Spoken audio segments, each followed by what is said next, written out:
Well, each week I think, okay, we're getting to the good stuff, but I guess it's all good stuff.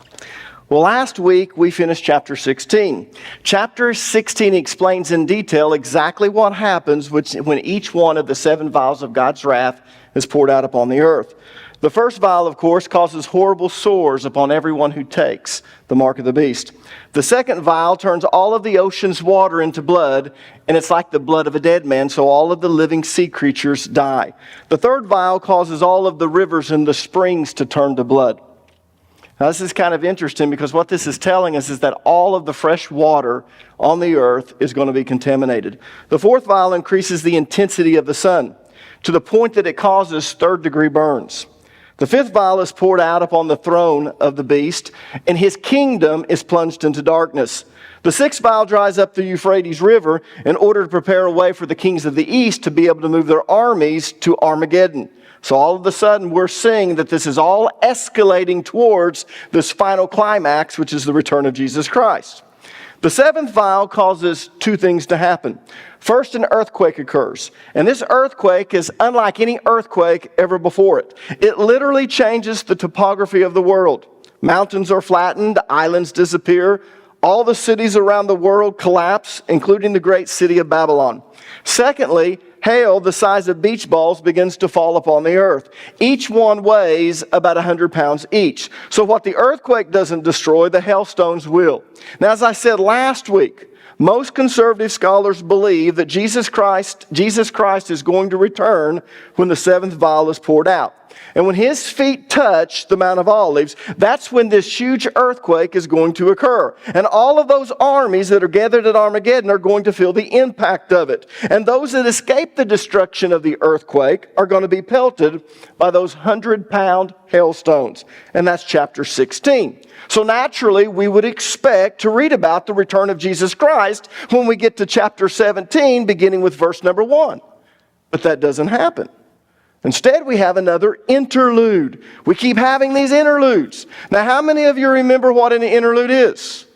In literature, an interlude is what we would call parenthetical information. In other words, the chronological flow of events is interrupted in order to give the reader valuable information.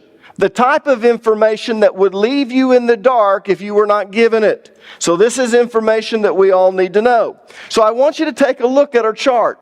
Notice in this chart, in between the 7 vials of God's wrath and the return of Jesus Christ, we have this interlude that we're talking about. It includes 2 chapters, chapter 17 and chapter 18. Chapter 17 deals with the destruction of the whore of Babylon. Chapter 18 deals with the destruction of the city of Babylon. Now listen to me because this is very important. I wish scholars would get this. The whore of Babylon and the city of Babylon are 2 different things. Do not confuse the 2. The whore of Babylon is destroyed sometime around the middle of the tribulation, right around the time of the abomination of desolation. The reason she is destroyed is because the beast and the 10 kings hate her. Look at Revelation chapter 17, verse number 16. It says, the scarlet beast and his 10 horns all hate the prostitute. They will strip her naked, eat her flesh, and burn her remains with fire. Now, trust me, you're going to understand why the beast and the 10 kings hate her when you find out who she represents. On the other hand, the city of Babylon isn't destroyed until the end of the tribulation. It's destroyed by the earthquake and by fire. And when it's destroyed, these same kings will lament over her. Look at Revelation chapter 18, verses 8 through 11. Therefore, these plagues will overtake her in a single day. Death and mourning and famine. She will be completely consumed by fire. For the Lord God who judges her is mighty. And the kings of the world who committed adultery with her and enjoyed her great luxury will mourn for her as they see the smoke rising from her charred remains. So these same kings who actually destroyed the whore of Babylon, the prostitute, because they hated her, when the city of Babylon is destroyed, what happens?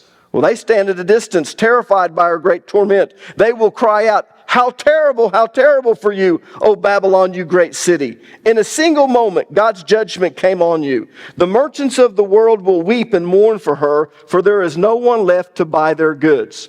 So as I said, the whore of Babylon and the city of Babylon are two different things. Don't confuse the two.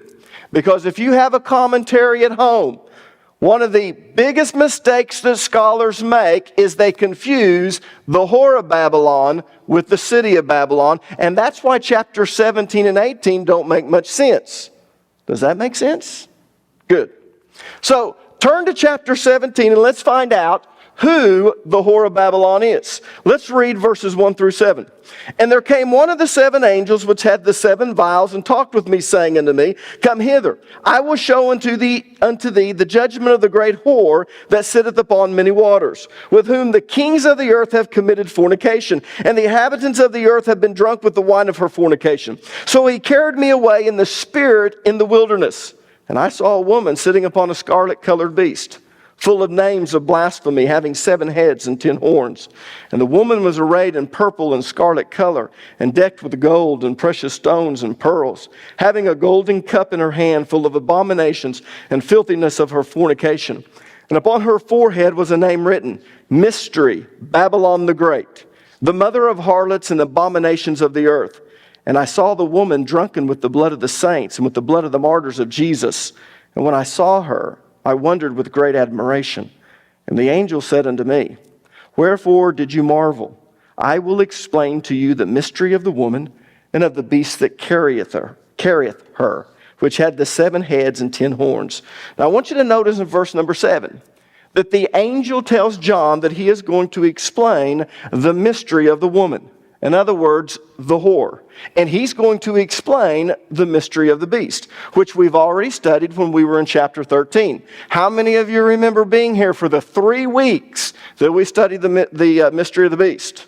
All right, good. How many said, well, gosh, that was like 20 weeks ago? All right, well, anyways.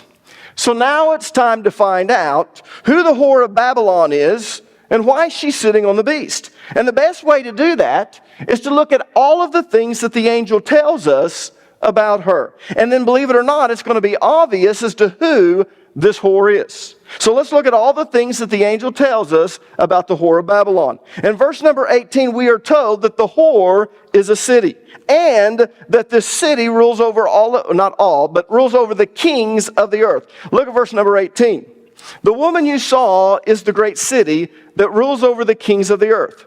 Now, there is only one city in the world that's said to reign over kings. In fact, they actually brag that they rule over the kings of the earth. And what city is that? The Vatican City. But let's not jump to conclusions just yet. Let's keep going. Verse 9 tells us that the woman sits on 7 hills. Look at verse number 9.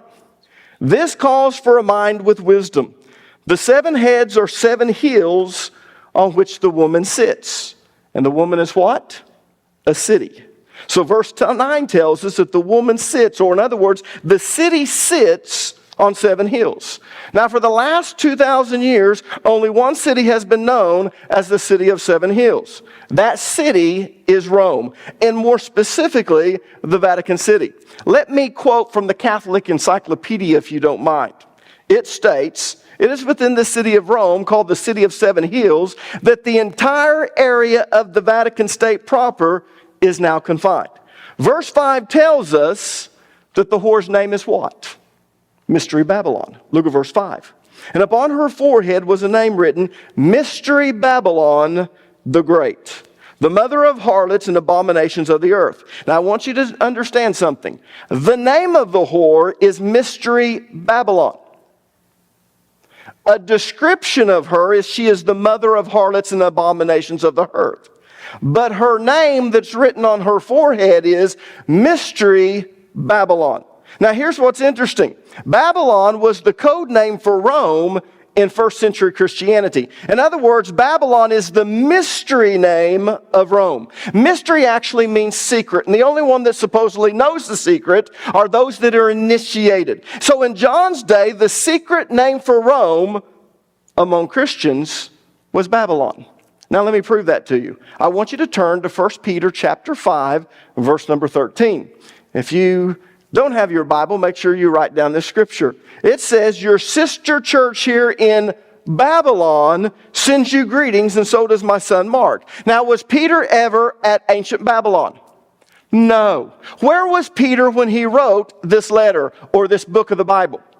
He was in the city of Rome. Now, it's interesting that he says your sister church in Babylon. But the reason he said that is because every Christian in the first century knew that Babylon was the mystery name or the secret name for Rome. So Babylon was the secret name for Rome during the apostolic period. And where's the Vatican located? At Rome. But let's keep going. Verse number 1 tells us that the whore sits on many waters. Look at verse number 1. And there came one of the 7 angels which had the 7 vials, and talked with me, saying unto me, come hither, I will show unto thee the judgment of the great whore that sitteth upon many waters. Now in verse number 15, the angel explains what those many waters represent. Jump down to verse 15. Then the angel said to me, the waters you saw, where the prostitute sits, are peoples, multitudes, nations, and languages. Now you need to understand something that's very important. The position of sitting represents control. So what this is saying is that the whore is controlling the lives and the lifestyles of people in almost every country. Now, what city in the world has that type of control over so many people? In other words, what city is able to control the lives and the lifestyles of people all over the world? Well, there's only one. And again, they brag about it. It's the Vatican City. But let's keep going. Verse 4 tells us that the whore is incredibly wealthy. More wealthy than any other city. Notice what it says. She's arrayed in purple and scarlet clothing. She's decked with gold, pearls, and precious stones. In fact, let's read it directly from verse 4. The woman wore purple and scarlet clothing and beautiful jewelry made of gold and precious gems and pearls. Now, people, there's a lot of wealthy cities in the world. New York City, London, Tokyo. But there's only one city that maintains their incredible wealth regardless of the economy. And that city is the Vatican City. The truth is, the Roman Catholic Church is by far the wealthiest institution on the earth. The value of their paintings by some of the greatest artists in the world and the sculptures by people like Michelangelo are priceless. You wouldn't believe the artifacts and all of the great works of art that they own. Their bank account is unbelievable. And here's what's interesting. The colors purple and scarlet are still the colors of their clergy. And they actually represent ranks within the Roman Catholic Church. Verse 6 tells us that the whore was drunk with the blood of the saints. Look at verse number 6. I saw that the woman was drunk with the blood of the saints, the blood of those who bore testimony to Jesus. When I saw her, I was greatly astonished. Drunk with blood was a figure of speech in the ancient world. In fact, this is kind of interesting because you can find this in the exegetical commentary by Robert Thomas. And he goes back and he traces this idiom back to ancient times. And listen to this. This figure of speech referred to a lust for murder and the maddening effect it had on those who enjoyed killing. Have you ever watched those type of movies where maybe there's a serial killer or there's someone who's a psycho? And it seems like when he begins to kill or she begins to kill, it's almost as if they become intoxicated. It's almost like they become mad and all excited. And that's what this means when it says drunk with blood. Now, if you study the medieval Inquisition and the Spanish Inquisition, you'll find that this figure of speech accurately describes the Roman Catholic Church. According to the history of the Inquisition, over 3 million people were murdered during the Spanish Inquisition. And torture was a commonly used practice according to Bishop William Shaw Kerr, a church historian. I want you to listen to what he wrote, but I also want you to remember, this is a bishop. This is a bishop from the Roman Catholic Church. He is a church historian for the Roman Catholic Church, and when he went back, this is what he writes about the Inquisitions. The most ghastly abomination of all was the system of torture. The accounts of its cold-blooded operations makes one shudder at the capacity of human beings for cruelty. And it was decreed and regulated by the popes who claimed to represent Christ on earth. He's not biased, is he? Careful notes were taken, not only of all that was confessed by the victim, but of his shrieks, cries, lamentations, broken interjections, and appeals for mercy. The most moving things in the literature of the Inquisition are not the accounts of their sufferings left by the victims, but the sober memoranda kept by the officers of the tribunals. We are distressed and horrified just because there is no intention to shock us. In other words, they kept an account of how they tortured people and how they reacted and how they screamed and how long they were kept alive and all of those different things. But it was not meant to shock us. It was just meant to give an account. Now, most people don't know this, but the Spanish Inquisition didn't end until 1834. Did you know that? The medieval Inquisition started in 1233, and it didn't end until the Spanish Inquisition because it kind of transferred into that in 1834. So over 600 years, almost as many people were killed in the Inquisitions as in the Holocaust during World War II. So let's look at what we know about the Whore of Babylon. Well, before I say that, let me just say this. The only city that fits this description, that literally was drunk on the blood of the saints, would be Rome, and more specifically the Vatican. So, let's look at what we know about the Whore of Babylon. Let's look at everything that the angel told us about her, because he said he was going to explain to us the mystery of this woman who sits upon the beast. Number one, the whore is a city. Number two, she sits on 7 hills. Number three, her name is Mystery Babylon, which is code for Rome. Number four, she controls the life and the lifestyles of people from almost every nation. Number five, she's incredibly wealthy. Number six, she became drunk on the blood of the saints. So who is the Whore of Babylon? It's the Vatican City, the Roman Catholic Church. Now, I'm sorry, but when you look at all of the facts in Revelation chapter 17, it's very obvious. But I want you to understand something. I'm not saying that all Catholics are lost. That's not true. There are Catholics that are born again. There are Catholics that have died and gone to heaven, and there are Catholics that will die and go to heaven. But you need to understand that the majority of people in the Catholic Church do not have their faith in Jesus Christ. They have their faith in the church. They feel and have been taught that the reason they're going to heaven is because they're in the church. That guarantees them access to heaven. Now, you need to understand something. There are people in Protestant churches that are not born again. They are not going to heaven. And there are people in Protestant churches that are. What determines whether a person goes to heaven or not? Their faith. Their faith in Christ Jesus.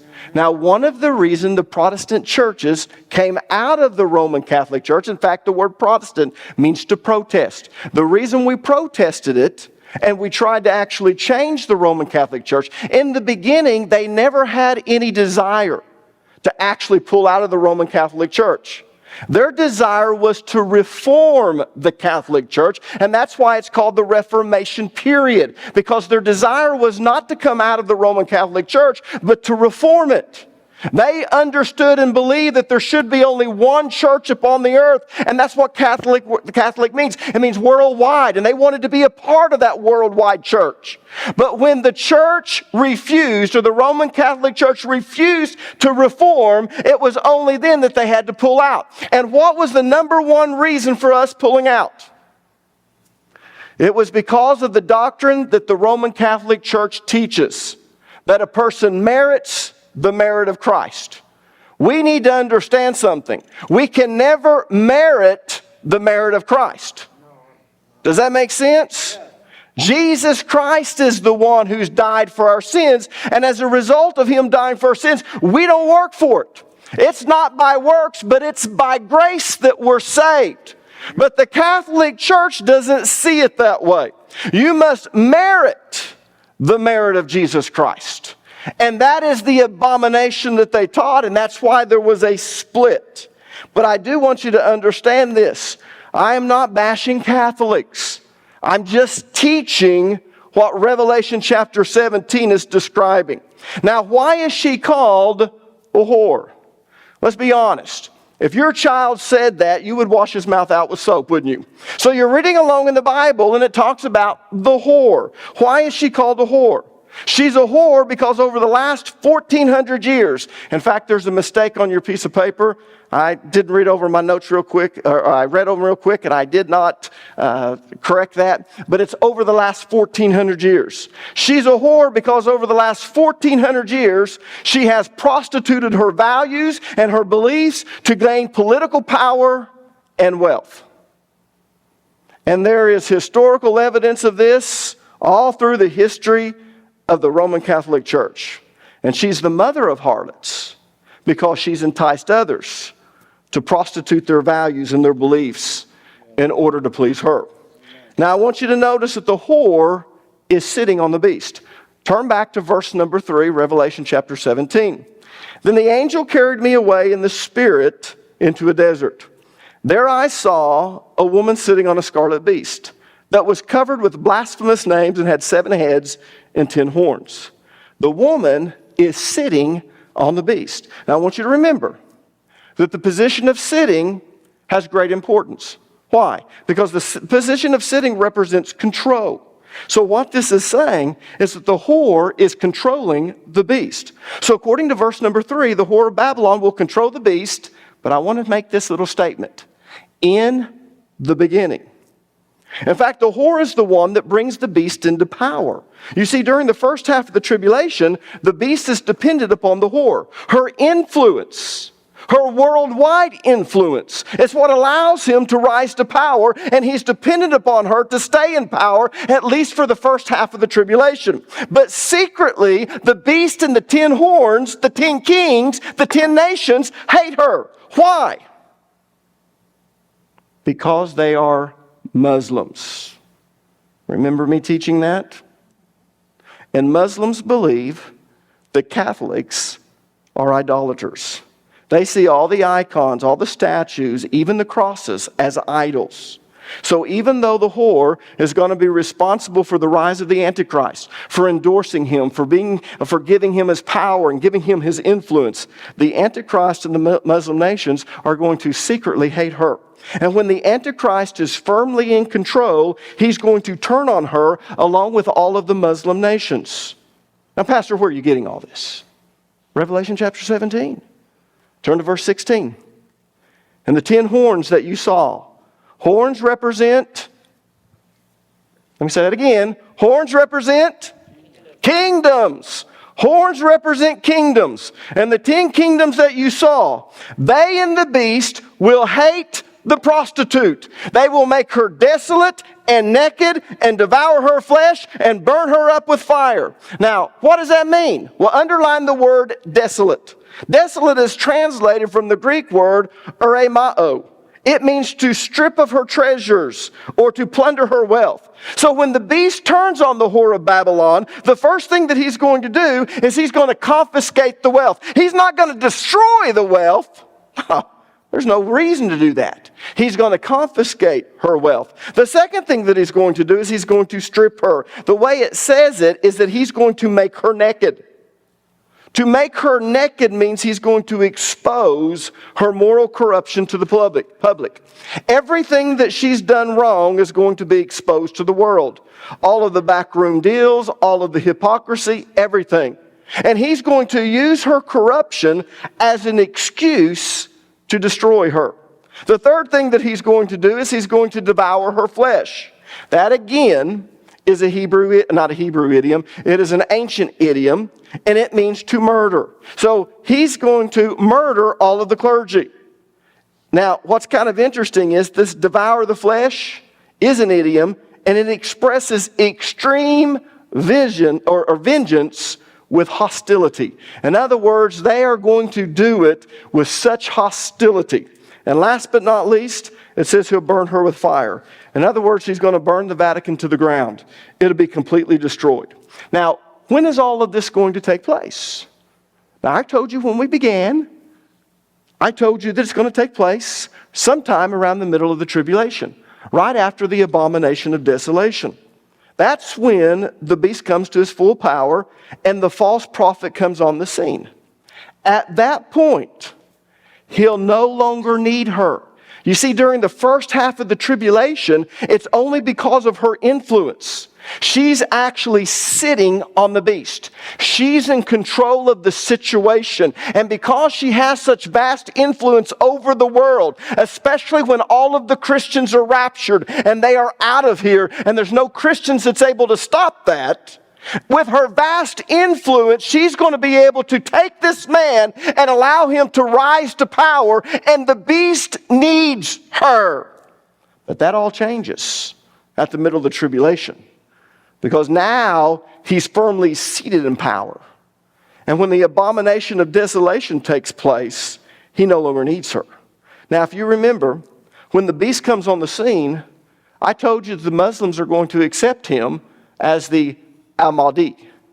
In fact, if you study Islamic eschatology, it is very uncanny how their eschatology, all of their prophecies fit with what the Bible teaches in the book of Revelation. It almost fits like a glove.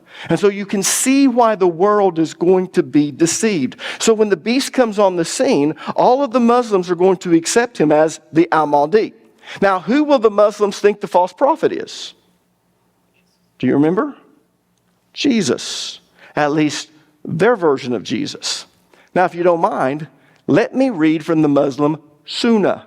Hopefully you remember what the Sunnah is. If you don't, go back and you can look in your notes. This is from the Muslim Sunnah. The prophet said, "There is not a prophet between me and him. That is Jesus. He will descend to the earth. He will break the cross, kill swine, abolish jizya. Allah will perish all religions except Islam." So when the false prophet comes on the scene, they're going to think that he's Jesus. And what will they expect him to do? They're going to expect him to break all crosses and to exterminate all religions with one exception, Islam. And when does the false prophet come on the scene? We found out in chapter 13, at the middle of the tribulation. That's how we know this is going to take place. The whore of Babylon is going to be destroyed at the middle of the tribulation. Now, can you see all of this coming together? Hopefully you can. Now, I told you not to confuse the whore of Babylon with the city of Babylon. So what is the city of Babylon? Rome. That was the code name. That's Mystery Babylon. That was the code name in first century Christianity for Rome. What is the whore of Babylon? The Vatican City. That's distinct from Rome. Does that make sense? So even though the whore of Babylon, the Vatican City, is going to be destroyed at the middle of the tribulation, Rome is not. Rome will not be destroyed until the end of the tribulation. Chapter 18 deals with the destruction of the city of Babylon. And that's what we're going to be studying very shortly. We'll take a look at the chart on our back wall if you didn't bring your chart with you. Notice that in between the 7 vials of God's wrath and the return of Jesus Christ is what scholars refer to as an interlude. Now, in literature, an interlude is what we would call parenthetical information. In other words, the chronological flow of events is interrupted in order to give the reader some valuable information. Information that they need to know or they're going to get lost. This particular interlude includes 2 chapters, chapter 17 and 18. Chapter 17 deals with the destruction of the whore of Babylon. Chapter 18 deals with the destruction of the city of Babylon. Now, listen to me because this is very important. The whore of Babylon and the city of Babylon are 2 different things. Do not confuse the two. Now, some of you might be wondering, why in the world are you really emphasizing this? Well, the reason I'm emphasizing this is because the majority of scholars confuse the two. And they'll tell you chapter 17 and 18 are the 2 most difficult chapters in the Bible, and they're really not if you don't confuse the two. All right? I know they're not the same because the whore of Babylon is destroyed sometime around the middle of the tribulation, right around the time of the abomination of desolation. And the reason that she's destroyed is because the beast and the 10 kings hate her. On the other hand, the city of Babylon is not destroyed until the very end of the tribulation. It's destroyed by the earthquake of the 7th vial and by fire. And when it's destroyed, the kings lament over her. So, who is the whore of Babylon? Well, let's look at what we know about her. We studied this last week. We know that the whore is a city. Verse 18 tells us that. She sits on 7 hills. Her name is Mystery Babylon, which is code for Rome. She controls the life and the lifestyles of people from almost every nation. She's incredibly wealthy, and she became drunk on the blood of the saints. So who is the whore of Babylon? Well, when you look at all the facts, there's only one person or one thing that it can be. It's the Vatican City, the Roman Catholic Church. Now listen to me.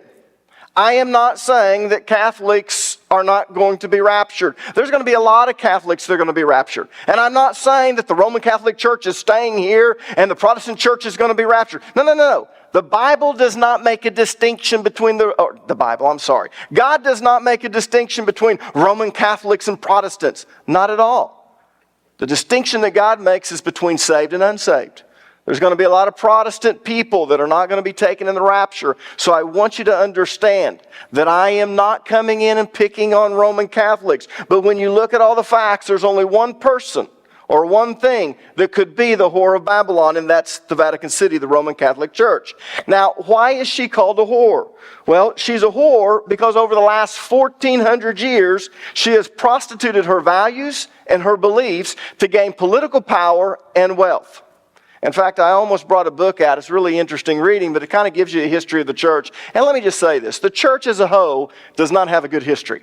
And I'm not just picking on the Catholic Church, because when the Protestant Church came out of the Catholic Church, if you read our history, we don't have a good history either.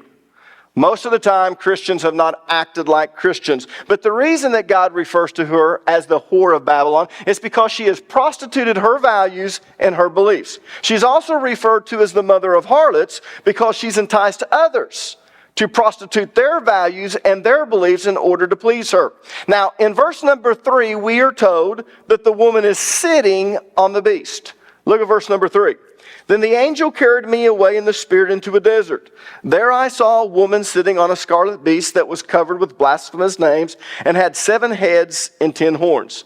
So the woman, who's also known as the whore of Babylon, is sitting on the beast. Now that's very important because the position of sitting represents control. None of us are going to actually get on a horse unless you're a cowboy and you rodeo that has not been broken. Because we understand that when we get up on the horse, we're supposed to be in control. And if the horse is not broken, we're not going to be in control. But you need to understand that sitting represents control. So what this is saying is that the whore is controlling the beast. So according to verse 3, the whore of Babylon will control the beast in the beginning. In fact, it's the whore who brings the beast to power. But at the midpoint of the tribulation, he will no longer need him or need her. And because of that, he's going to turn on her and destroy her. Now, who or what is the beast that she's sitting on? Well, that's what we're going to cover tonight. The mystery of the beast. Now, I'm not going to spend a lot of time on this. It's going to seem like a lot of time because I'm going to go all the way to 8 o'clock. But the truth of the matter is I spent already about 3 weeks on this subject and had to break it up into 3 weeks. Now, the reason I'm not going to spend a lot of time on this is because we've already covered the majority of this material when we were in chapter 13. We did that because the beast is introduced in chapter 13. So what we did was we jumped ahead and we studied chapter 17 right along with chapter 13. We kind of combined the 2 chapters together. And since we've already covered this material, all I'm going to do is kind of skim over the highlights of it. All right? So let me begin with a personal observation. To me, understanding the mystery of the beast is kind of like solving a riddle. In fact, it even sounds like a riddle. Just listen and see if it sounds like a riddle to you. John saw a beast rising out of the sea. The beast had 7 heads and 10 horns, and on each horn was a crown. And on the heads were blasphemous names. The beast resembled a leopard, but it had feet like a bear and a mouth like a lion. One of the heads on the beast had been mortally wounded, but it was healed, and all the world was amazed. It was given a mouth, and the mouth spoke blasphemy. And power was given unto it for 42 months, 3.5 years. The beast was and is not, and will come up out of the abyss. The 7 heads are 7 hills on which the woman sits. There are also 7 kingdoms. 5 of the kingdoms have fallen. 1 is, and the other is not yet come. The beast that was and is not is the 8th kingdom, but it's also one of the 7 kingdoms. What is the beast? Now, you have to admit that sounds a lot like a riddle, and almost as something you would find in an Indiana Jones movie, right? You know, we get to this point and we read about this and we have to know what the mystery of the beast is to be able to go on. But let's be honest. The majority of people hate riddles. And the reason they hate riddles is because they think that they can't understand them. And if you can't understand them or you can't solve the riddle, you don't like them. But the truth is, you can't understand the mystery of the beast. God did not mean for this to be a riddle. Yes, it is a mystery. But he has given us every clue that we need to be able to understand the mystery of the beast. Through the help of the Holy Spirit, God has just opened this book up, and you're able to look at all of the things that it says about the mystery of the beast, and it's not really that difficult to understand. And the reason I say that is because I've studied it for a long time. Does that make sense? But here's the interesting thing. You can only understand the mystery of the beast if you've studied the book of Daniel. Because the book of Daniel is the key to unlocking the mystery of the beast. That's why so many people cannot understand the book of Revelation, because they don't understand that the key is found in the book of Daniel. The key to unlocking the mysteries is in Daniel. You see, Daniel explains the symbolism. From the book of Daniel, we know that the heads on the beast represent kingdoms. So the 7 heads on the beast represent 7 kingdoms. Now, these kingdoms don't just represent any or all kingdoms. They only represent the world empires that have persecuted Israel as a nation. So let me give you a list of all the world empires that have persecuted the nation of Israel. Here they are: Egypt, Assyria, Babylon, Persia, Greece, and Rome. That is 6 kingdoms. The 7th kingdom is still to come. So 6 of the heads represent past kingdoms, and the 7th head represents a future kingdom. Now, let me show you how I know that. Turn to Revelation chapter 17. We're going to look at verses 9 and 10. It says, "This calls for a mind with wisdom. The 7 heads are 7 hills on which the woman sits. They are also 7 kings. 5 have fallen, 1 is, the other has not yet come." Now, I'm not going to explain verse number 9 at this time, but I am going to come back to it. In fact, I'm going to explain exactly what that means, but for now I just want you to look at verse number 10, and then we'll wait till the very end of the sermon for me to explain verse 9. Notice what it says. It says, "The 7 heads are also 7 kings." The word kings is translated from the Greek word basileus, which can refer to kings or kingdoms. Now, in this case, it means kingdoms. So the 7 heads are 7 kingdoms. Well, Pastor Allen, we already know that, right? Right. Then John tells us this: 5 have fallen, 1 is, the other has not yet come. The 5 that had fallen were Egypt, Assyria, Babylon, Persia, and Greece. And then he says, and 1 is. The one that was ruling during the time that John wrote the book of Revelation is the kingdom that he's referring to. When he says 1 is, what does he mean by is? He means is in existence. That would be the Roman Empire. The Roman Empire was ruling during the time that John wrote the book of Revelation. And then John says, the other, or the 7th, is yet to come. In other words, it is a future kingdom, one that will come into existence in the last days. So the 7th head on the beast represents a future kingdom, a future world empire. And this future kingdom is going to possess the best characteristics of all of the previous kingdoms. It's like it went out there and it chose the best from the Egyptian, the best from the Assyrian, the best from the Persian, the best from the Grecian. And it took all of these characteristics and it wrote it into one super world empire. Look back at chapter 13, verse number 2. The beast I saw resembled a leopard, but had feet like those of a bear, and a mouth like that of a lion. The dragon gave the beast his power and his throne and great authority. Now, the Grecian Empire was like a leopard. So in the book of Daniel, he likened the Grecian Empire to a leopard. So we know the representation. We know the symbolism because we studied the book of Daniel. The Grecian Empire was like a leopard because it was quick and it was agile. It wasn't slow and cumbersome. And the reason that it was able to conquer the world is because it could actually get to the battlefield before anyone could prepare. Literally, they moved so fast and the world had never seen an army like that before, so they were able to conquer the world. The Persian Empire was like a bear. It was strong and it was powerful and it feared nothing. And it just poured so many people at you.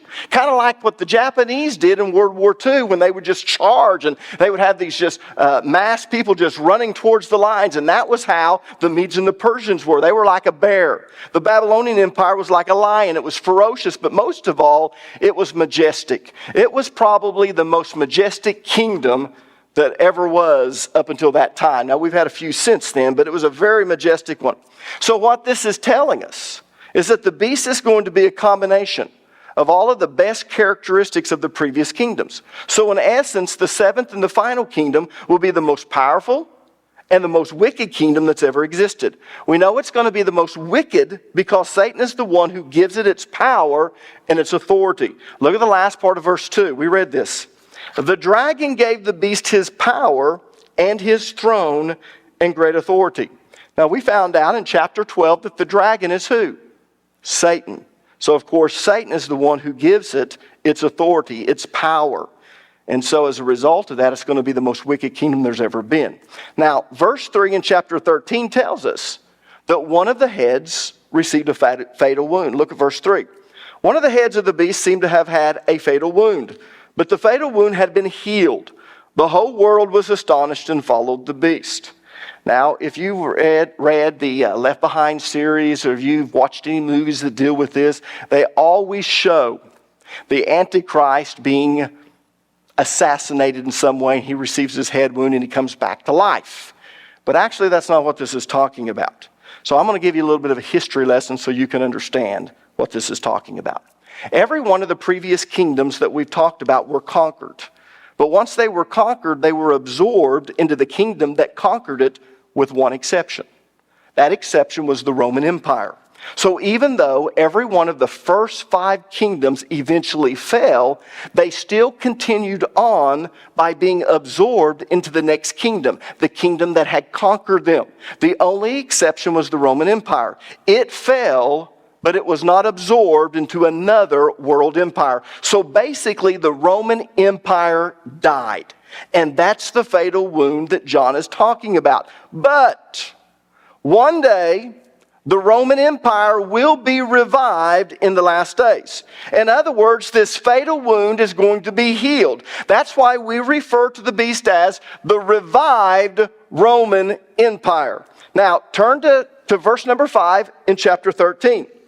The beast was given a mouth to utter proud words and blasphemies and to exercise his authority for 42 months. The mouth is referring to a spokesperson, a leader. Now, this is very important because from this time on, the beast in John's vision can refer to one of two things. It can refer to the seventh and final kingdom, which is the revived Roman Empire, or it can refer to the Antichrist, the leader of the revived Roman Empire, because he is the mouth of the beast. He's the spokesperson. He's the one who rules the beast. Now, it's very important that you understand this. So I want to say it again in just a different way. The beast in John's vision represents the Antichrist, but it also represents his kingdom. So sometimes the word beast is used to refer to the Antichrist as a person, and sometimes it's used to refer to his kingdom. Now, let me explain why that is. During the middle of the tribulation, the Antichrist is going to be given so much authority that he won't just be the leader of the revived Roman Empire, he will be the revived Roman Empire. It's going to be at his beck and command. He will be the absolute ruler of that empire. He will be a dictator. Does that make sense? Now, it's very important that you understand that Because if you don't, you're going to get confused when we get to chapter 17, which is going to be in just a minute. So does everyone understand that the beast can refer to the Antichrist or can refer to his kingdom, depending upon the context? Everyone got that? Good. Turn to verse number 8 in chapter 17. Now we're going to go through chapter 17. The beast which you saw once was, now is not, and will come up out of the abyss and go to his destruction. The inhabitants of the earth, whose names have not been written in the book of life from the creation of the world, will be astonished when they see the beast, because he once was, now is not, and yet will come. Now, again, this kind of sounds like a riddle, but it's not. It says that the beast once was, now is not, and will come up out of the abyss. Now, in this passage of Scripture, the beast does not refer to the revived Roman Empire. It's referring to the ruler of the revived Roman Empire, the Antichrist. So according to John, the Antichrist was once on the earth, but now is not on the earth. And yet, he will come to the earth in the future. Now, a lot of early church fathers thought this was talking about Nero. They thought that Nero was the Antichrist. And they thought that one day Nero was going to be reincarnated in the last days. Now, there's some other theories on this. Arthur Pink and several other scholars believe that this is talking about Judas Iscariot. They believe that Judas Iscariot is going to be reincarnated one day, and that Judas Iscariot is the Antichrist. But you need to understand something. The Bible does not teach reincarnation. So this is not talking about a person being reincarnated. This is talking about the spirit of the Antichrist, and I can prove that to you. All right? Let me show you how the Bible sees this. Malachi chapter 4, verse number 5 says, "Behold, I am going to send Elijah the prophet before the coming of the great and terrible day of the Lord." Now, because of this scripture, the Jews believed that Elijah would come back to the earth right before the Messiah came. So when Jesus came on the scene, where was Elijah? I thought he was supposed to come back. If Jesus is the Messiah, show me Elijah. Well, turn to Matthew chapter 11, verse 13 and 14, and let me show you Elijah. It says, "For before John came, all the prophets and the law of Moses looked forward to this present time." Now Jesus is talking. He says, before John, all of the prophets and the law of Moses look forward to this time. And if you are willing to accept what I say, he is Elijah. Who is Elijah? He's saying John is Elijah, the one the prophet said would come. Jesus said John the Baptist was Elijah. Now, was Jesus saying that John the Baptist was Elijah reincarnated? No. The Bible does not teach reincarnation. Let's look at another scripture. Look at Matthew chapter 17, verses 10 through 12. Then the disciples asked him, "Why do the teachers of religious law insist that Elijah must return before the Messiah comes?" Well, we know why, because they study the Bible, and Malachi 4:5 said that. Jesus replied, "Elijah is indeed coming first to get everything ready for the Messiah. But I tell you, Elijah has already come, but he wasn't recognized. And they chose to abuse him, and in the same way they will also make the Son of Man suffer."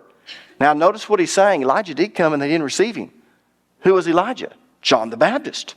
Now, John the Baptist was not Elijah reincarnated, but he had the spirit of Elijah. In other words, he had the very same zeal and the same vision as Elijah. Not only that, he had the very same purpose to turn people to God. So when it came to Elijah, Elijah was once on the earth, then he was not on the earth. But right before the Messiah came, John the Baptist, a person who had the spirit of Elijah, did come. John the Baptist had the spirit of Elijah. He was not the reincarnation of Elijah, but he came with the same zeal, the same vision, and the same purpose. And that's what Revelation chapter 17, verse number 18 is talking about. There was a person who once lived on the earth that had the very same zeal, the very same vision, the very same passion as the Antichrist will have. And no, it was not Hitler. Hitler was kind of like that, but there was a person who did the very same things that the Antichrist will do when he comes. His name was Antiochus Epiphanes. In fact, he was a type of the Antichrist, and we shouldn't say was, he is a type of the Antichrist. And he did exactly what the Antichrist will do, except on a smaller scale. Antiochus actually gave himself the name Epiphanes because he saw himself as the manifestation of the god Zeus. So he entered the temple of the Jews in Jerusalem, claiming to be God and demanding to be worshipped. He actually set up an altar to Zeus, which he claimed to be, on top of the altar in the Jewish temple. And then he had a pig sacrificed on it. He also set up a permanent idol of Zeus in the temple. So this was a foreshadow of the abomination of desolation. He also outlawed all of the Jewish customs, and he replaced all of them with worship of himself. He outlawed the observance of the Sabbath, circumcision, and the Jewish feast, which was the equivalent of changing the times and the laws in which David talked about in chapter 7, Daniel talked about in chapter 7, verse 25. And last but not least, he burned all of the scriptures. These are all of the things that the Antichrist will do. So what John is telling us in Revelation chapter 17 is that the same demonic spirit that possessed Antiochus Epiphanes is going to possess the Antichrist. And he will do exactly what Antiochus Epiphanes did, except on a greater scale. That's why he's coming up out of the abyss. The abyss is the holding place of demonic spirits. So when he says he was and is not, and he comes up out of the abyss, he's talking about the demonic spirit that will possess the Antichrist. Now look at verse number 11 in chapter 17. And the beast that was and is not, even he is the eighth, and is of the seven, and goeth into perdition. Now believe it or not, this is really easy to understand.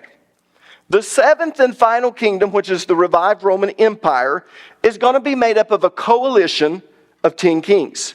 If you remember, on the beast, or the seventh head, there were 10 horns. Does that make sense? Those horns represent kings. The 10 horns represent 10 kings. We know that because John told us that in Revelation 17:12. It says the 10 horns of the beast are 10 kings who have not yet risen to power. They will be appointed to their kingdom for one brief moment to reign with the beast. But Daniel chapter 7, verse number 8 tells us the Antichrist is going to conquer 3 of the 10 kings. So he's going to have his own little mini kingdom. And the other 7 are going to give him their authority with the 3 that he's conquered. Look at Revelation 17, verses 12 through 13. The 10 horns of the beast, or 10 kings, have not yet risen to power. They will be appointed to their kingdoms for one brief moment to reign with the beast. They will all agree to give him their power and authority. So by conquering 3 of the 10 kings, the Antichrist is going to have his own little mini kingdom, which makes him the 8th head. Heads represent kingdoms. But his mini kingdom will still be a part of the 7th kingdom. It's part of the original coalition, part of the revived Roman Empire. Does that make sense? So he's in the 8th head, but he's also a part of the 7. So let's look at verse 11 again.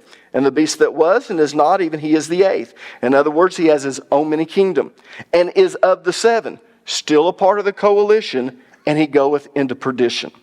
Congratulations. That's it.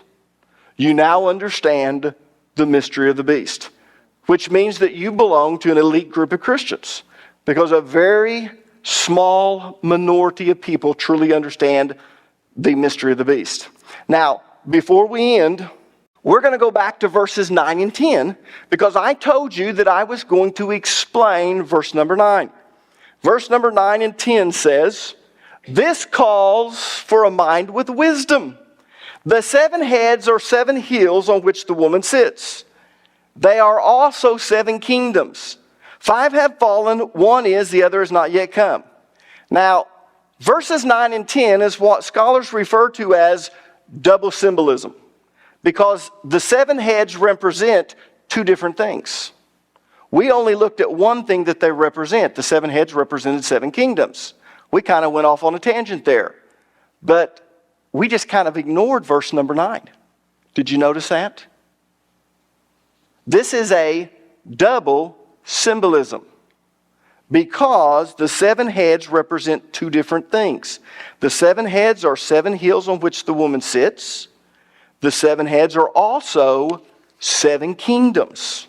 Now, the interesting thing about double symbolism is that once you understand the symbolism of one of the 2, it explains the other. It's kind of like a jigsaw puzzle. You figure out the symbolism of one, then you put all of the pieces together, and when you do that, it all makes sense. How many of you ever put a jigsaw puzzle together, and what do? You start with the outside corners.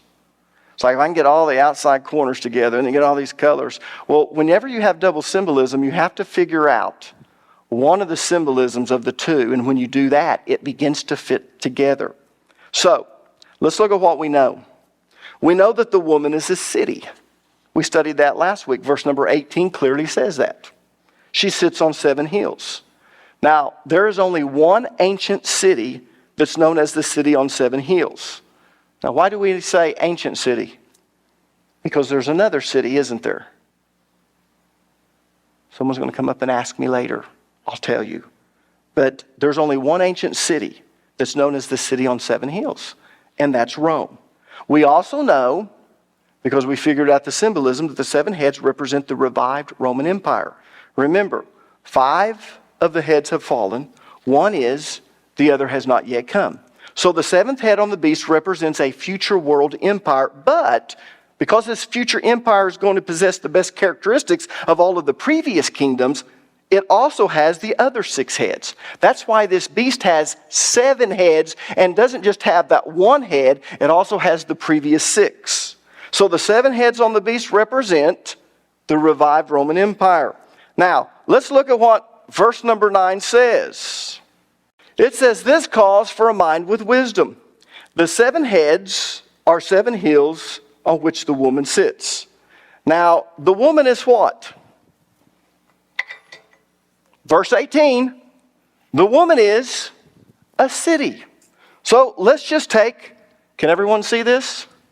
This calls for a mind with wisdom. The 7 heads are 7 hills on which the woman sits. Let's take out the woman and let's write in its place city, because the woman is a city. And then it goes further. It says this calls for a mind with wisdom. The 7 heads are 7 hills on which the city sits. What are the 7 hills on which the city sits? What is that? Rome.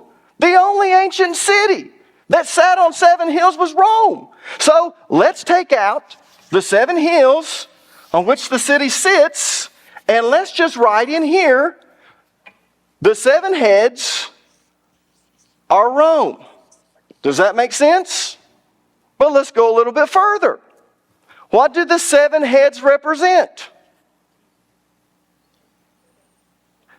Kingdoms, but all 7 kingdoms combined, the revived Roman Empire. Because the 7th head is the future empire, but it's made up of all of the best characteristics of the previous 6. So when you see the beast with the 7 heads represent the revived Roman Empire. So let's take out the 7 heads and let's write in here, revived Roman, how's that? Empire. So the revived Roman Empire are Rome. That doesn't sound right unless you live in Cherokee County, right? Now, the reason it's R is because the 7 heads was plural. But now we changed it because the 7 heads represent the revived Roman Empire, which is singular. So what do? We take out R and replace it with the same thing that's singular. The revived Roman Empire is Rome. And Rome is the mysterious name, or I should say, Babylon is the code name for Rome. And so on the 7th vial, when that's poured out and the destruction of Babylon's coming, God is going to wipe out this revived Roman Empire, the empire of the beast. But what he was telling us in chapter 17 when he said, the 7 heads are the 7 hills on which the woman sits. They are also, and he goes on, 7 kingdoms. So what takes place is, once we found that out, that came back and just made sense. Now, why would he tell us this? Why is this important? Because this tells us the capital city of the revived Roman Empire. What will the capital city of the revived Roman Empire be? Rome. Do not mistake the whore of Babylon with the city of Babylon. The whore of Babylon is the Vatican City. The city of Babylon is Rome. Midway in the tribulation, the whore of Babylon will be destroyed because the beast and the 10 kings hate her. They now have the power. But Rome is the capital city, and it's not destroyed until the end of the tribulation when the 7th vial is poured out, which we're going to get to in chapter 18. Now, about 2 weeks ago, I had a time of question and answers, and someone raised their hand and they said, Jerusalem's going to be the capital city of the beast. And I said, no. Rome is the capital city of the beast. How did I know that? Revelation chapter 17, verse number 9.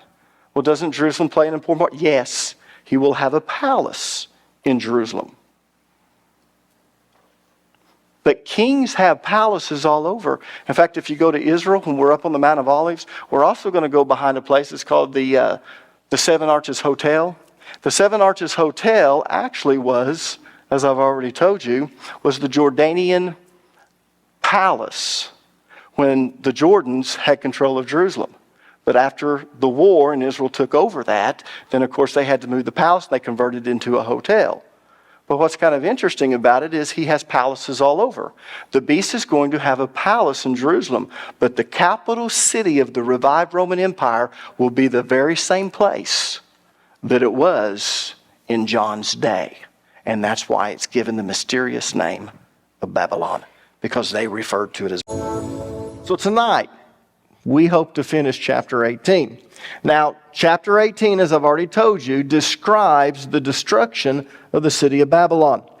Now, what's interesting is when people hear that, they automatically think of the modern state, or I shouldn't say the modern state, I should say the modern country of Iraq, because that was where Babylon was. And they're automatically in that mindset that Babylon, it was in what was the modern state of Iraq. But I want you to understand that Babylon is used symbolically to refer to Rome. In fact, when the book of Revelation was written, Christians referred to Rome as Babylon. And I showed you that in the book of 1 Peter chapter 5, verse number 13. Peter writes this, "Your sister church here in Babylon sends you greetings, and so does my son Mark." Now, where was Peter when he wrote this book? He was in Rome. But in the first century, Christians referred to Rome as Babylon. Now, why did they do that? Well, you see, in 586 AD, the Babylonians destroyed Jerusalem, the temple, and they carried the Jews into captivity. And in 70 AD, the Romans did the very same thing. So after 70 AD, Christians started referring to Rome as Babylon. In fact, that was the code for Rome. So in the book of Revelation, Babylon is used symbolically to refer to the city of Rome. So when we read about the destruction of Babylon in chapter 18, what we're really reading about is the destruction of the city of Rome. Now, the reason that Rome is so important is because it's going to be the capital city of the revived Roman Empire. But more importantly, it is going to represent the political, religious, and economic system of the beast. You see, during the last half of the tribulation, the beast is going to tie his political, his religious, and his economic policies together. As part of his economic policy, people are going to have to take the mark if they want to buy and sell. So if you want to have a job, they're not going to be able to pay you unless you have the mark. If you want to go out and buy something, you're not going to be able to do it unless you have the mark. If you want to sell something, you're not going to be able to do that unless you have the mark. And as a part of his religious policy, people are going to be required to worship the image of the beast. So his religious and his economic policies are going to be tied in together with his political policies. Does that make sense?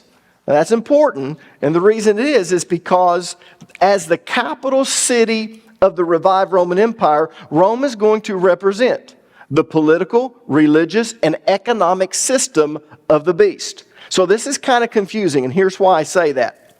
Babylon really means Rome. And when we talk about Rome, it's the capital city of the revived Roman Empire.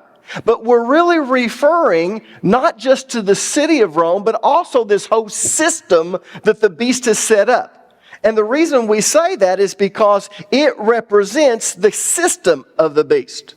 Just as Washington, D.C., the capital of the United States, represents the political system of the United States. But, and let me say, but, Washington, D.C. does not represent our economic system. Wall Street does. Why?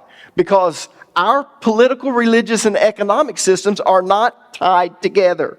At least they're not supposed to be. But when the beast comes on the scene, he's going to gain such authority and such power, he's going to be able to actually tie his political, his religious, and his economic policies all together, and the capital of his kingdom is going to be Rome. Now, why is that important? It's important because chapter 18 doesn't just describe the destruction of Rome.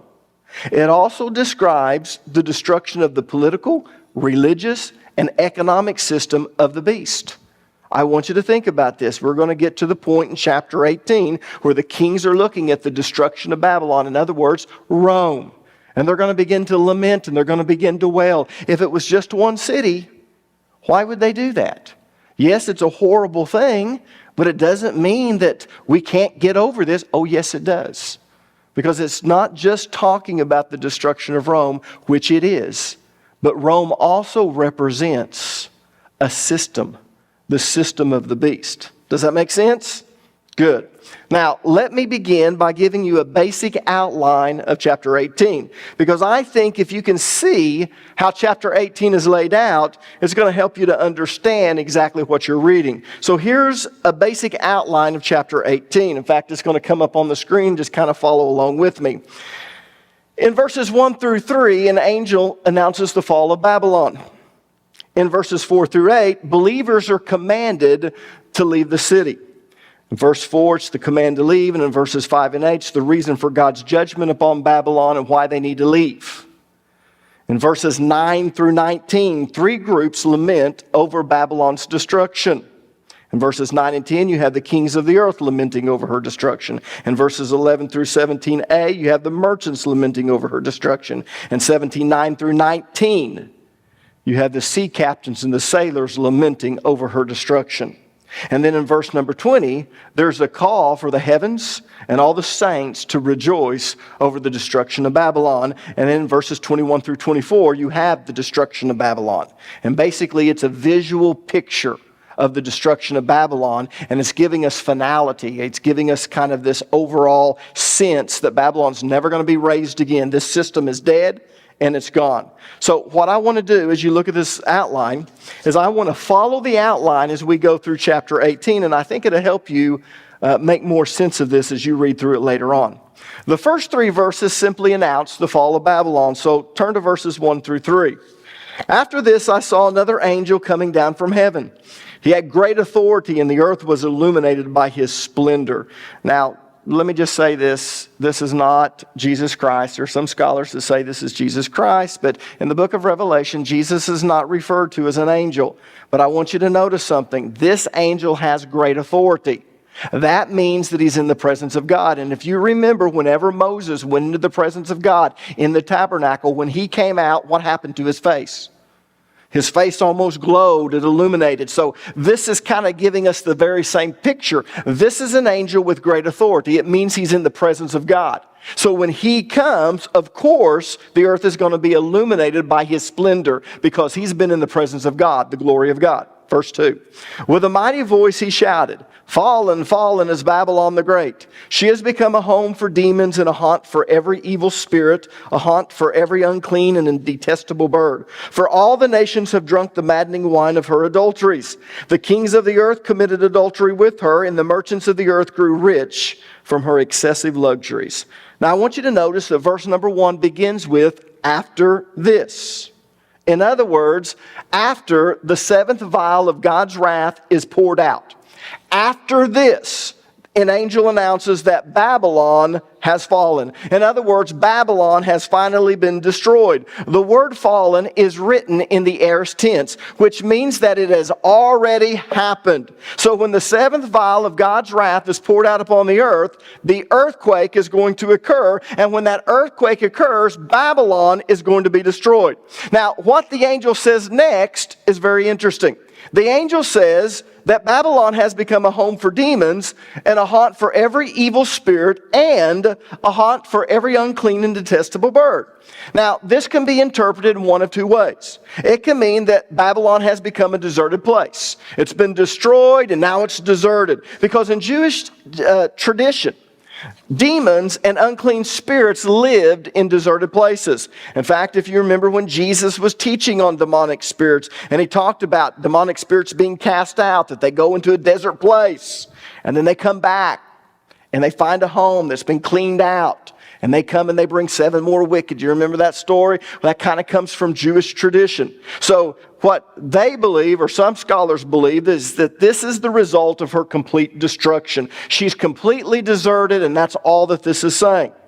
The second interpretation is that this can mean that Babylon became a habitation for demons before her fall. That her abominable practices not only opened the door to demons, but they attracted demonic spirits, and that was one of the reasons that Babylon was judged. Now, I can't tell you which interpretation is right. And the reason I can't tell you which interpretation is right is because the way that it's written in the original Greek text can go either way. But I tend to think, personally, that the second interpretation is right. I believe that Babylon will become a habitation for demons and a haunt for every unclean spirit before she falls, and that will be one of the reasons that she's destroyed. And verse 3 tends to support that. Look at verse number 3 again. For all the nations have drunk the maddening wine of her adulteries. The kings of the earth committed adultery with her, and the merchants of the earth grew rich from her excessive luxuries. In other words, Babylon enticed the kings to participate in her immorality. But she's the main culprit. She willingly committed spiritual adultery. And then she enticed the other nations to commit adultery with her. Now, adultery represents idolatry in the Bible. And in the book of Revelation, it specifically refers to worshiping the image of the beast. So what this is saying is that she entices the other nations to also worship the image of the beast. Now, verse number 3 explains the means by which she's going to entice all the kings of the earth to worship the image of the beast. She's going to use the promise of power and the enticement of wealth and luxury to get them to follow her lead. You see, there's something enticing about having prosperity. I don't know what it is about humans, but we'll do just about anything to get rich. Now, most of us have a line that we won't cross. Well, I won't prostitute myself out, or I won't sell drugs, or I won't rob a bank. But you know what's kind of interesting? When large sums of money are placed in front of people, they'll do some very strange things to try and get that money. And what's interesting is, when the beast comes in and he sets up his kingdom, he is going to set up a system in which people have to take the mark in order to buy and sell, and those who take the mark must worship the image of the beast. That is the adultery that she participates in. But in order to be able to entice the other kings to come into this system and to buy into it, she's got to be able to offer them something. She's got to be able to entice them with something. And what we're going to find out as we read through chapter 18 is that what she entices them with is wealth and luxury. And it's such a wonderful thing to have all of this prosperity. But my point is this: worshiping the image of the beast opens the door to all types of demonic activity. That's why I believe that Babylon is going to become a habitation for demons before her destruction. Does that make sense? Okay. Now, in verses 4 through 8, believers are commanded to leave the city before she's destroyed. Look at verse number 4. Then I heard another voice from heaven say, "Come out of her, my people, so that you will not share in her sins, so that you will not receive any of her plagues." Now, this indicates that there's going to be a few believers who will make it to the very end of the tribulation without being martyred. You know, we talked about this. We said that the majority of believers are going to be martyred during the second half of the tribulation. In fact, a few are martyred in the first half of the tribulation, but it's just a few in number. And remember, they're crying out to the Lord. They're underneath the altar. And he says, wait a minute. He says, you're going to have to wait. And he tells them they're going to have to wait until all the rest of them come in. And what's interesting about this is that the indication is the mass murder that's going to occur in the second half is going to affect almost all believers. But there's going to be a few that are actually going to make it to the end of the tribulation. Not many, but a few. And those few are encouraged to leave the city. Now, I believe this applies to more cities than just Rome, and I'll tell you why I believe that. I believe that they're being told to leave every city that's part of the revived Roman Empire. And the reason I believe that is because if you remember, Rome is the capital of the revived Roman Empire. It represents the political, the religious, and the economic system of the beast. But all of the other cities in the revived Roman Empire are going to be under the beast rule. So I believe that this is a command to leave any city in the revived Roman Empire, and I'll tell you why. Because he gives two reasons why they should leave, and these two reasons would actually apply to anyone that's in any city that's in the revived Roman Empire. Let's look at the two reasons why they're told to leave. The first one is so that they won't share in her sins. You see, believers are going to be under constant pressure to take the mark of the beast and to worship the image. Simply because you can't buy or sell, you can't work, you can't do anything to be able to provide for yourself or your family without doing that. And if they don't get out from underneath that pressure, they're going to succumb to it. So what does this voice from heaven tell them? He tells them to leave the city so they won't share in her sin. In other words, so they won't give in to the pressure. And the second reason that they're told to leave is so that they won't receive any of her plagues. In other words, they won't be there when her destruction comes. Now, if you're in the city when the seventh vial of God's wrath is poured out, you're going to be destroyed right along with Babylon, because the whole city is going to be wiped out. So we could look at this and we could say, well, this voice from heaven is just telling the believers to get out of Rome. But when I look at the other reason that they're told to leave, which is that they could possibly share in the same sin, they're going to be underneath this pressure, I come to the conclusion what this voice from heaven is telling them is to get out from any of the cities that's underneath the rule of the beast. Now, verses 5 through 8 explain the reasons for God's judgment coming upon her. Let's read verses 5 through 8. For her sins are piled up to heaven, and God has remembered her crimes. Give back to her as she has given. Pay her back double for what she has done. Mix her a double portion from her own cup. Give her as much torture and grief as the glory and luxury she gave herself. In her heart she boasts, I sit as queen. I am not a widow, and I will never mourn. Therefore in one day her plagues will overtake her. Death, mourning, and famine. She will be consumed by fire, for mighty is the Lord God who judges her. Now, verse 5 tells us that her sins piled up to heaven. In other words, her sins were so many and they were so great that if you piled them up on each other, they would reach all the way to heaven. And God can't ignore that because it's on his doorstep. Verse 6 is simply the law of retribution. In other words, the punishment fits the crime. She's going to get exactly what she deserves. Now, when you read these verses, when you get to verse number 6, and you read verses 7 and 8, it seems at first glance that she's receiving a greater punishment than what she deserves. Because it says, pay her back double for what she has done. Now, in our English or our Western civilization, when we hear that, the first thing we think of is that means twice as much. Pay her back double. Give her twice as much. But that's not what God means by pay her back double for what she has done. You see, the word double is translated from the Greek word diplus, and it means double in the sense that an identical twin is the double of his or her sibling. If we brought identical twins up here and we took one and we said, this is so-and-so. And then we would look at the other one and we would say, this is her double. What do we mean by that? What we mean is they look exactly alike. She's an exact copy of her sister or his brother. In fact, there's actually some discrepancy as to where our English word duplicate comes from. Some scholars think that it comes from a Latin word. Others think that it comes from this very Greek word. But a duplicate is an exact copy. So what verse number 6 is saying is make sure she gets exactly what she deserves. In other words, she did these sins and this is the punishment.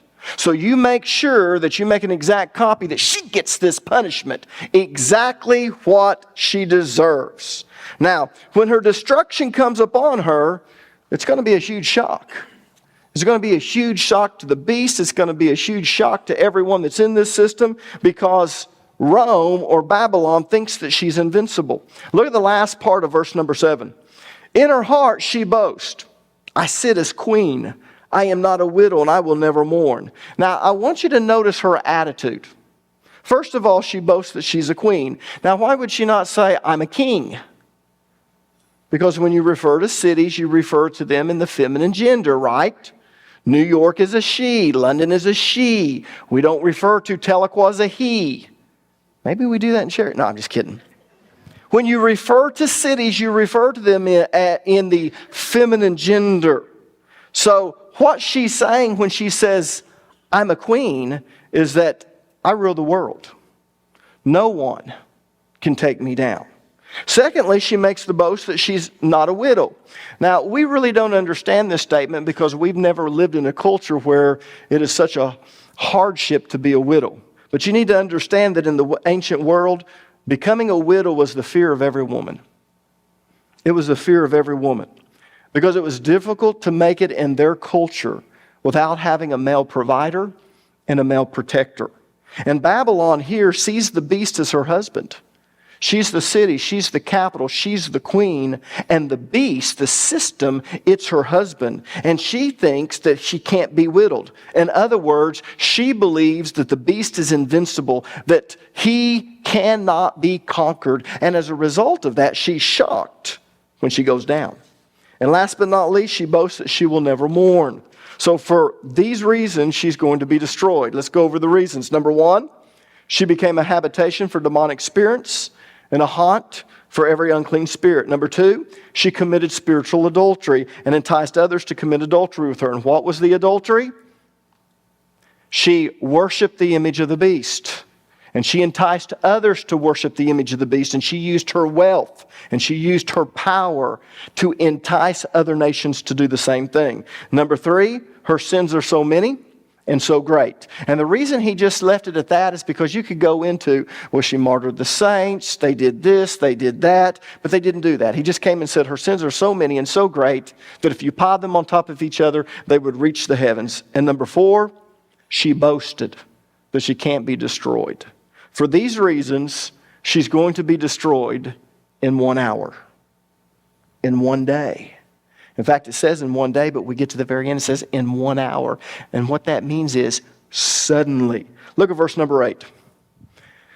Here we see the 1 day. We'll get to the 1 hour in just a little bit. Therefore, in 1 day, her plagues will overtake her, death, mourning, and famine. She will be consumed by fire, for mighty is the Lord God who judges her.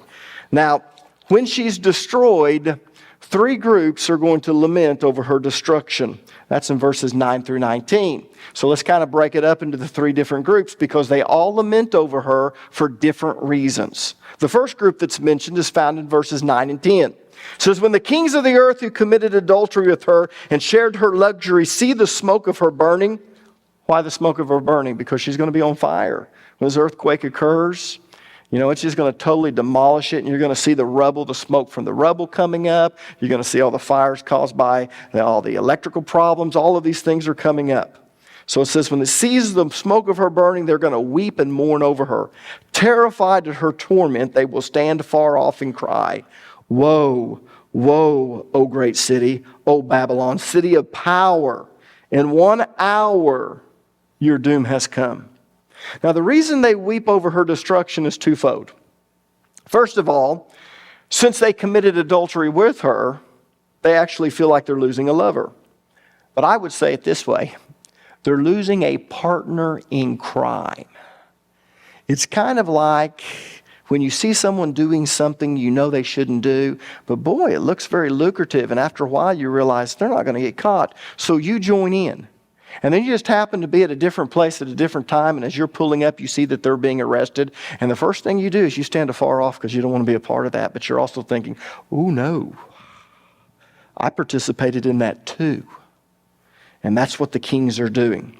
The second reason that they weep over her is because they lived in sensuous luxury with her, and as a result of her, and now she's gone.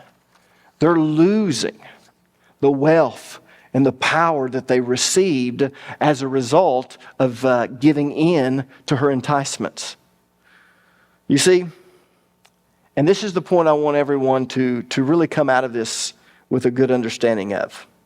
The beast kingdom is going to bring such economic prosperity and wealth to these kings that it is going to be so hard for any nation in the world to literally say no to it. And one of the reasons why is because of the policies he's going to actually put in. The mark that he gives to the people in order for them to be able to buy or to sell, it's really going to be something that ends up being good in an economic sense. Not in a spiritual, don't anyone go out and say, Pastor said the mark of the beast is going to be good. No, I did not say that. I just want you to understand, as we're coming into this technology and beginning to understand what we're capable of doing, the majority of scholars believe that actually what this is going to be is a chip that's embedded right underneath the skin. It's going to be placed in your forehead, and if you don't have that, because maybe you don't have any arms, it's going to be on your forehead. But I want you to think about this. If you're doing that, it's going to require a system that not only connects everyone and identifies who you are, but probably has GPS tracking, all of those different things. It also means that you got to have a system that can't be compromised. Now, when you create this type of system, it's going to eliminate identity theft. I mean, you can't buy or sell and they'll know it. But not only that, think about how the kings are going to like this. And the reason the kings are going to like this, you can't buy or sell without it. Right now, you can buy and sell and you can lie on your IRS forms, can't you? You don't have to pay taxes on that if you cheat. Well, pay me in cash and we'll put this underneath. We're going to go to a cashless society when the beast comes in. I shouldn't say we because I'm not going to be here, but you guys might.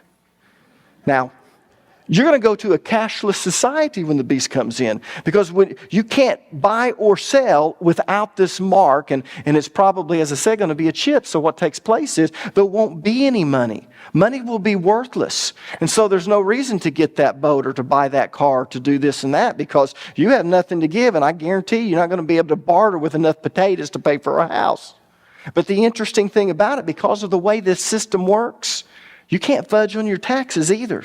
These kings are going to become wealthy upon this system.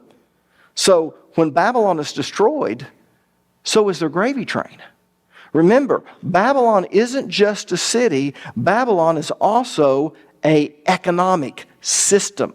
It's the economic system of the beast. And so when this capital city is destroyed, it means the economic system of the beast is also destroyed. And that means that their gravy train is gone. And so the kings are looking back at this and they realize, man, this is a thing of God. But at the same time, they're going, it's gone. Our wealth, our luxury, all that we had. Now, the second group that laments over her destruction are the merchants. Turn to verses 11 through 17. The merchants of the earth will weep and mourn over her because no one buys their cargoes anymore. Cargoes of gold, silver, precious stones and pearls, fine linen, purple silk and scarlet cloth, every sort of citron wood and articles of every kind made of ivory, costly wood, bronze, iron and marble. Cargoes of cinnamon and spice, of incense, myrrh and frankincense, of wine and olive oil, of fine flour and wheat, cattle and sheep, horses and carriages, and bodies and souls of men. Interesting. They will say, the fruit you longed for is gone from you. All your riches and splendors have vanished, never to be recovered. The merchants who sold these things and gained their wealth from her will stand far off, terrified at her torment. They will weep, they will mourn, they will cry out. Woe, woe, O great city, dressed in fine linen, purple and scarlet, and glittering with gold, precious stones and pearls. In 1 hour, such great wealth has been brought to ruin. So all of these merchants who became wealthy in the revived Roman Empire are going to lament over her destruction. Now it's kind of interesting, and I can see the parallel here.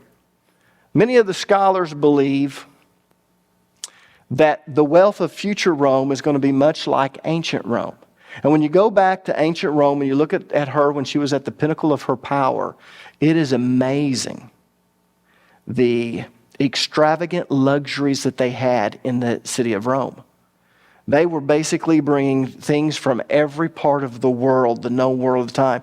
How many of you know that they actually brought things from China? They did. They brought things from India and from China and from North Africa and from the Middle East. They brought things from all over the world, and it's going to be the same way. So these merchants who have become wealthy because of the revived Roman Empire are going to lament over her destruction, but it's not because they care for her. The reason they're going to lament is because no one's going to buy their cargoes anymore. In fact, that's the very first thing it says. They cry out because no one's going to buy their cargoes anymore. And then John begins to list in verses 12 and 13 all the things that they sowed. Now, his list is grouped into 6 different categories. You have precious stones and metals, luxurious fabrics, expensive wood and building material, spices and perfumes, food, animals and slaves. That's kind of interesting, and I think the reason that he goes into such depth is because he wants you to understand that we're not just talking about 1 or 2 things. We're just talking about a system that they're bringing in all of these things from all over the world, and there is such a demand for them. But the most interesting thing is the last part. Slaves. In fact, in the original Greek, it talks about human souls. But the reason it says animals and souls, human souls, is because it's emphasizing that in this particular culture, they're going to see slaves as animals. In fact, I don't know if you realize this, but when Rome was at the pinnacle of its power, they had so many different slaves. It was just unbelievable how many slaves that people owned. It was a status symbol. And they referred to their slaves as talking tools, thinking tools. They did not see them as human souls. And so it's telling us that there's going to become such wealth there that they're literally going to begin to bring people in and use them as slaves. But you can also see why other nations are enticed to become a part of it. We're talking about economic prosperity that we've never seen before. And now that we have such a global economy, when you have one part of the globe that's beginning to have such prosperity, everyone wants to be a part of it. You know, when China was in the boom, and even now, you know, you're thinking, boy, to get back into China, should we do that? If you were buying certain mutual funds in China, man, it was skyrocketing. You can invest in certain things in China, but it's always a little bit scary when you do that because they're still a communist government. And if they want to, they can come in and say, okay, we're just going to take this company and there it goes. But you know, everyone wants to be a part of that.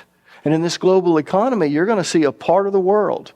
And remember, I told you that the kingdom of the beast, it's talking about the revived Roman Empire. It doesn't mean it's going to be over the entire world as some scholars talk about it being. It's not.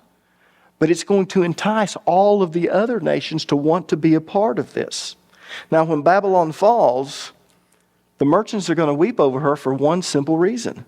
There's no one to buy their goods. And then it says that it happens in 1 hour. This earthquake from the 7th vial of God's wrath is going to totally wipe out the city of Babylon almost instantly. Look at the first part of this passage. They will weep and mourn and cry out, woe, woe, great city, dressed in fine linen, purple and scarlet, glittering with gold, precious stones and pearls.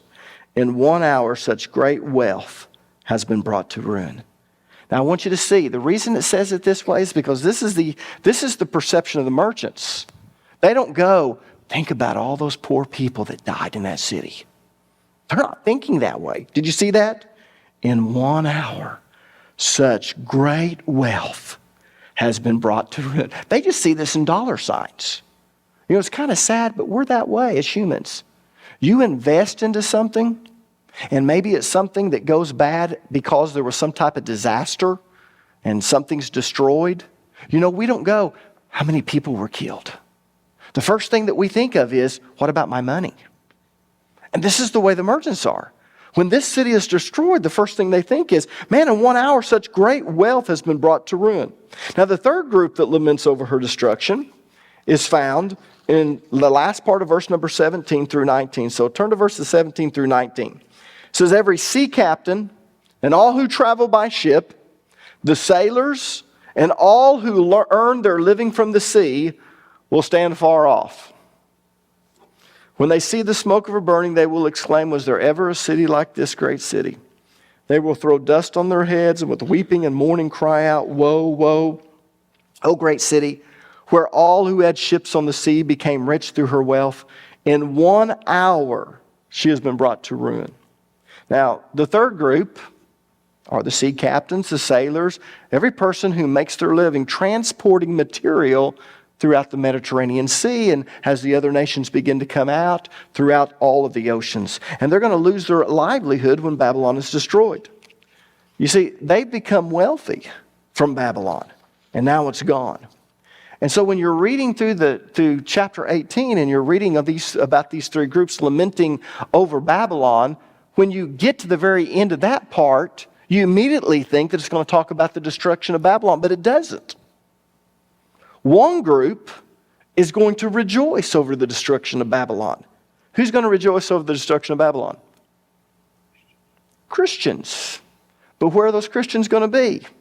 There going to be many Christians on the earth?